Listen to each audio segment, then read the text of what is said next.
भारत ने बंगाल की खाड़ी में 24 और 25 सितंबर को संभावित मिसाइल टेस्ट के लिए नोटिस जारी किया है। इससे पहले ही जहाज़ों और हवाई जहाज़ों को अलर्ट कर दिया गया है, यानी उस इलाके को खाली करने के लिए कह दिया गया है। ऐसे में सवाल अब यह है कि आखिर भारत का यह टेस्ट इतना खास क्यों है? चीन और पाकिस्तान के साथ साथ यूरोप तक आखिर इससे क्यों सहमा हुआ है?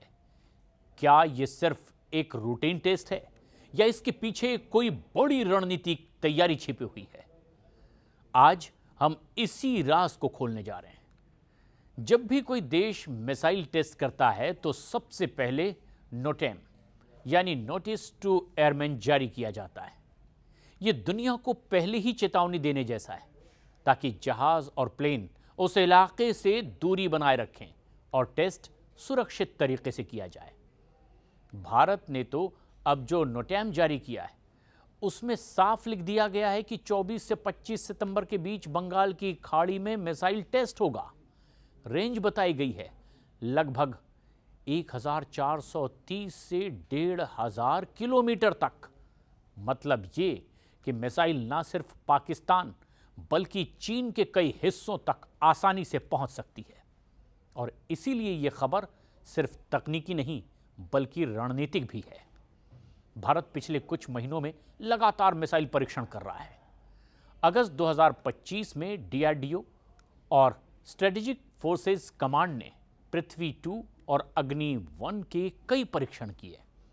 इससे पहले भारत ने अग्नि 5 का भी सफल परीक्षण किया और इसकी रेंज 5000 किलोमीटर तक के है।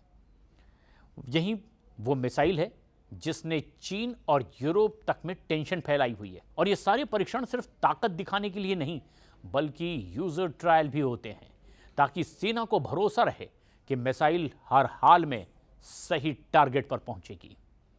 भारत अपनी न्यूक्लियर ट्रैड यानी कि जमीन, हवा और पनडुब्बी से अटैक करने वाली क्षमता को लगातार मजबूत करने में जुटा हुआ है। और यही चीन पाकिस्तान को असली चिंता भी देता है। अब बात सबसे बड़े सवाल की। 24-25 सितंबर का टेस्ट आखिर किस मिसाइल के लिए है? कहा जा रहा है कि डीआरडीओ की इसी hypersonic long range anti ship missile यानी कि LRA-SHM का दूसरा डेवलपमेंटल ट्रायल हो सकता है।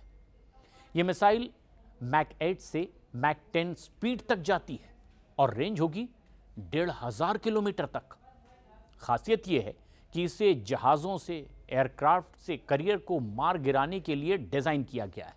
और अगर ऐसा होता है तो यह भारत के लिए एक बहुत बड़ा गेम चेंजर भी साबित होगा, क्योंकि हिंद महासागर में चीन लगातार अपनी नेवी की मौजूदगी बढ़ाता चला जा रहा है। और भारत को भी एक ऐसी मिसाइल चाहिए जो दुश्मन के बड़े जहाज़ों को दूर से ही सटीक निशाना लगा सके। हमारे पास अग्नि 5 स्ट्रेटेजिक हथियार है, लेकिन उसका इस्तेमाल सिर्फ बड़े और दूर के टारगेट पर होगा। लेकिन 1000 से 1500 किलोमीटर वाली मिसाइलें टेक्निकल और रीजनल डिटरेंस के लिए होती है और ये तेजी से लॉन्च होती है और साथ ही साथ सेकंड स्ट्राइक कैपेबिलिटी को भी मजबूत करती है। यानी कि एक तरह से ये मिसाइलें हमारी सुरक्षा का मिडिल लेयर भी होती हैं। और चीन इसीलिए परेशान है कि भारत की ये मिसाइल उसके तिब्बत और यूनान जैसे कई इलाकों को कवर भी कर सकती है। पाकिस्तान इसीलिए डरा हुआ है क्योंकि उसकी पूरी जियोग्राफिकल चौड़ाई 1500 किलोमीटर से भी कम है। यानी भारत की यह मिसाइल पाकिस्तान के किसी भी हिस्से को मिनटों में हिट कर सकती है। और रही बात यूरोप की, तो असल में अग्नि 5 की रेंज 5000 किलोमीटर की है, जिसमें यूरोप के कई हिस्से आ जाते हैं। और यही वजह है कि भारत के हर बड़े मिसाइल टेस्ट पर यूरोप में भी खलबली मच जाती है। ऐसा ही इस बार भी हो रहा है। भारत की रणनीति हमेशा से क्रेडिबल मिनिमम डिटरेंस पर आधारित रही है। यानी कि हम कभी अटैक करने के लिए नहीं बल्कि दुश्मन को रोकने के लिए हथियार बनाते हैं। और इसी रणनीति को मजबूत करने के लिए अब भारत ने न्यूक्लियर ट्रैड बनाया है। जमीन से मार करने वाली मिसाइलें अग्नि सीरीज की, समुद्र से मार करने वाली के सीरीज और हवा से मार करने वाले परमाणु बम वाले फाइटर जेट्स। 24-25 सितंबर का टेस्ट इसी डिटरेंस मैट्रिक्स का हिस्सा है। तो आने वाले समय में भारत सिर्फ बैलिस्टिक मिसाइलों तक सीमित नहीं रहेगा, बल्कि हाइपरसोनिक वेपन्स, एंटी-शिप मिसाइल्स और एंटी सैटेलाइट सिस्टम, इन सब पर काम तेजी से आगे बढ़ता जा रहा है। और इसका सीधा सा मतलब है कि भारत आने वाले 5 से 10 सालों में ना सिर्फ एशिया बल्कि ग्लोबल लेवल पर एक बड़ी मिलिट्री पावर बन जाएगा। बंगाल की खाड़ी से जहाज और प्लेन को हटाया जा रहा है, वो इसीलिए कि भारत का यह टेस्ट सिर्फ एक टेक्निकल प्रोसेस नहीं है, बल्कि एक बड़ा स्ट्रेटेजिक मैसेज भी है, खासतौर पर चीन और पाकिस्तान के लिए।